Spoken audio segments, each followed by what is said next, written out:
Waspada tawaran investasi ilegal dan pinjol ilegal jelang Lebaran. OJK menolak apa nih? Seakan-akan pura-pura lupa ya kan. Padahal yang jadi masalah itu bukan pinjol ilegal lagi, tapi penawaran pinjol legal. Harusnya OJK nggak usah seperti itu. Tinggal OJK sampaikan waspada tawaran pinjol. Udah pinjol aja, jadi udah mencakup semuanya.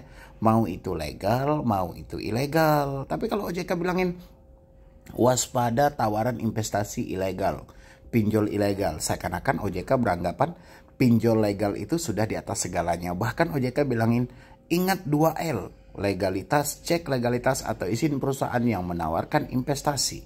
Logis, cek keuntungan yang ditawarkan logis atau masuk akal. Emang pinjol legal itu OJK mengawasi dari sisi mana sih? Masuk akal apa tidak? Yuk teman-teman semuanya berikan komentar Anda.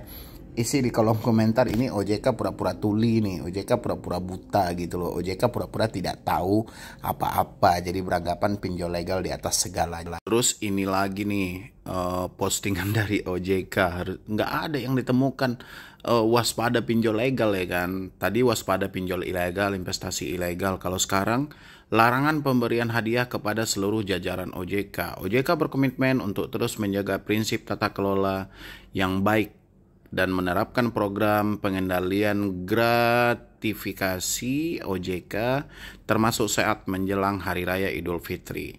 Kami memberitahu kepada seluruh rekan mitra kerja OJK agar tidak memberikan hampers hadiah parsel dalam bentuk apapun kepada seluruh jajaran OJK. Dukungan dari seluruh stakeholder, agak belepotan ya kan, sangat kami harapkan demi terwujudnya tata kelola OJK yang baik dan berintegritas. Bagaimana menurut teman-teman semuanya? OJK menolak atau melarang pemberian hadiah. Jadi menurut Anda gimana sih? Ini yang saya sangat miris. Sudah berapa banyak info hoax ini yang mana OJK katanya mengeluarkan izin ini, mengatasnamakan ini, tapi OJK hanya sebatas konfirmasi melalui media sosial mereka gitu loh. OJK tidak kejar pelakunya. Dari dulu OJK juga seperti ini. Contoh ini, Koperasi Yayasan Al-Falah, OJK menyampaikan ini hoax. OJK tidak pernah mengeluarkan izinnya. Surat tanda terdaftar kantor akuntansi publik yang mengatasnamakan OJK itu hoax. Kalau memang itu hoax, harusnya OJK kan kejar pelakunya gitu loh. Dari dulu OJK cuma konfirmasi yang seperti ini aja gitu. Nggak pernah OJK langsung kejar pelakunya. Apalagi masalah dengan pinjol ya kan. Bayangin pinjol setiap hari melakukan penekanan, pengancaman, intimidasi kepada orang-orang. Terus apa yang bisa dilakukan OJK? OJK hanya melakukan cek legalitasnya. Semuanya diarahkan ke telepon 157. WhatsApp-nya juga 157. Emailnya juga konsumen@ojk.go.id. Jadi semua pengaduan itu tertumpuk di sini gitu loh. Ya wajar pengaduan pinjol itu tidak tertangani sama sekali. Semua pengaduan diarahkan ke 157. Bayangin. Ya kan? Cek kebenaran informasi mengenai legalitas lembaga jasa keuangan yang berizin OJK ke kontak OJK 157. Semuanya diarahkan ke satu tempat. Ya wajar selama ini Anda dicaci maki, dihina, terus ngelapor ke OJK nggak ditanggapi. Wajar, orang OJK cuma punya satu nomor kok. Harusnya kan disediakan lagi satu nomor lagi memang khusus untuk pinjaman online. Benar nggak sih?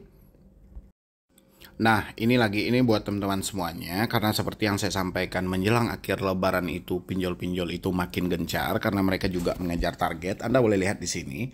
Di sini mereka melakukan penekanan seperti ini. Jika tidak ada pembayaran lunas juga, kau dalam waktu 1 jam ke depan kupesankan barang COD sebanyak-banyaknya ke alamat kau. Ingat semua data diri kau lengkap di sini. KTP, alamat rekening, jangan kau anggap ini main-main bajingan. Jadi buat teman-teman yang mengalami hal seperti ini, gak usah terlalu takut, gak usah terlalu cemas. Ini ambil aja sisi lainnya. Sisi lainnya itu yaitu debt collector itu kan mengejar target. Mana tahu debt collector itu baru bergabung dengan pinjol itu sejak awal Ramadan kemarin. Sehingga dia ditekankan selama bulan Ramadan ini Anda harus mencapai targetnya sekian. Sementara ini menjelang Lebaran tinggal hitungan hari dan target mereka belum tercapai. Otomatis mereka akan melakukan penekanan terus-menerus, melakukan penekanan dan hantaman yang sangat luar biasa, bahkan sampai mereka bilangin pesankan barang-barang COD sebanyak-banyaknya. Tapi buat teman-teman semuanya, asal Anda tahu, walaupun chatnya seperti ini, sampai mati pun dia tidak akan berani menyebutkan nama aplikasinya. Otomatis, teman-teman nggak perlu takut dalam hal ini. Sebelum Anda ketakutan, pinjol pun atau debt collector sudah mengalami ketakutan lebih dulu. Nyatanya mereka tidak berani menyebutkan sama sekali nama aplikasinya. Anda perhatikan, berapa banyak mereka mengirimkan chat-chat yang seperti ini, ya. Jika Anda tidak ada pembayaran lunas juga, di sini dia akan pesankan barang, dia sampaikan bahwa data diri kita lengkap di sini dan jangan main-main, tapi dia tidak pernah menyebutkan nama aplikasi sehingga ini arahnya akan samar-samar. Kenapa samar-samar? Disinilah kegoblokan dari DC itu. Contoh, seandainya ancaman ini menimbulkan ketakutan, contoh karena orang dibilangin akan dipesankan barang-barang secara COD sebanyak-banyaknya, orang-orang mengalami ketakutan contohnya gitu kan.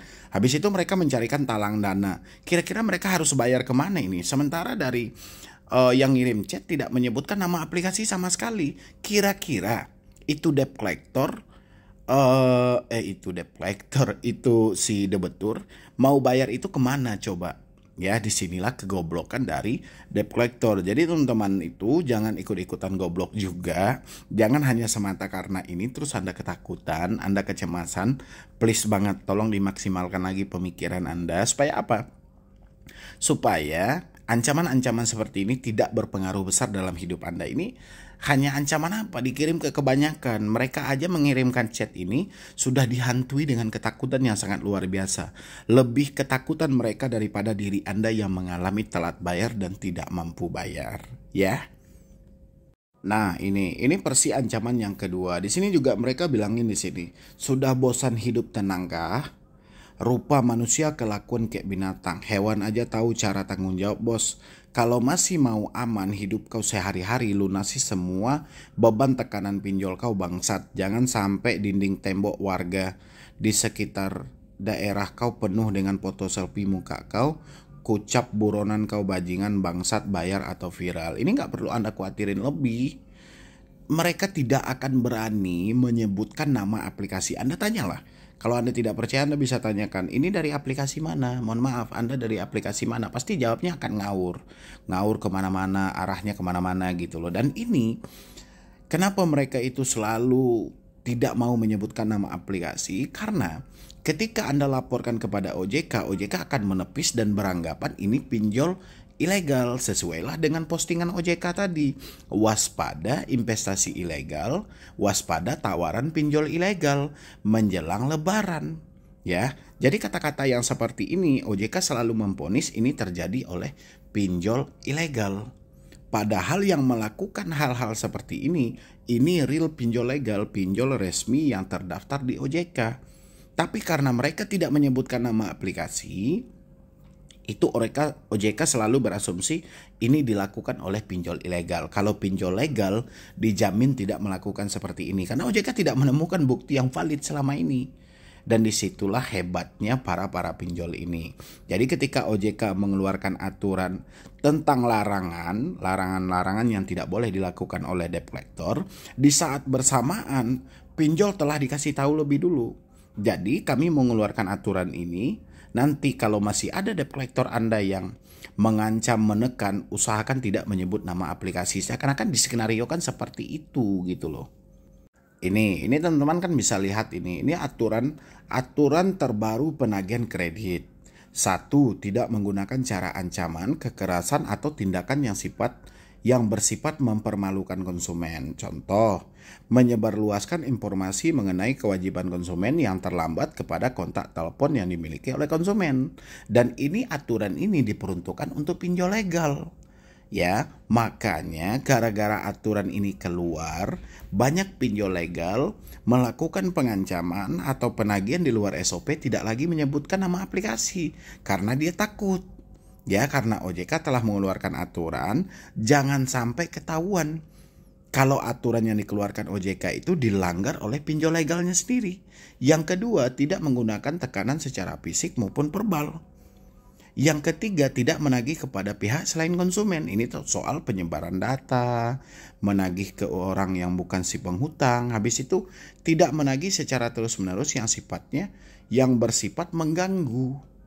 Ya, itulah yang sedang diantisipasi oleh pinjol-pinjol legal. Boleh-boleh saja para debt collector melakukan penagihan tidak sesuai SOP, tapi jangan sampai menyebutkan nama aplikasi. Itulah yang terjadi hari ini. Maka dari itu buat teman-teman semuanya, apapun pengaduan kita tentang pinjol legal, tetap juga OJK akan menyalahkan pinjol ilegal. OJK selalu berasumsi bahwasannya kesalahan itu terjadi kepada para si peminjam, karena si peminjam tidak teliti dalam meminjam. Kenapa nggak dicek dulu legalitasnya? Seperti kan bisa dicek dulu apakah ini pinjol legal atau ilegal, kan itu aja jawaban dari OJK. Makanya buat teman-teman semuanya, pikirkanlah matang-matang kalau Anda masih berkeinginan untuk membayar pinjol buat ke depannya, apalagi sampai gali lubang tutup lubang. Oke?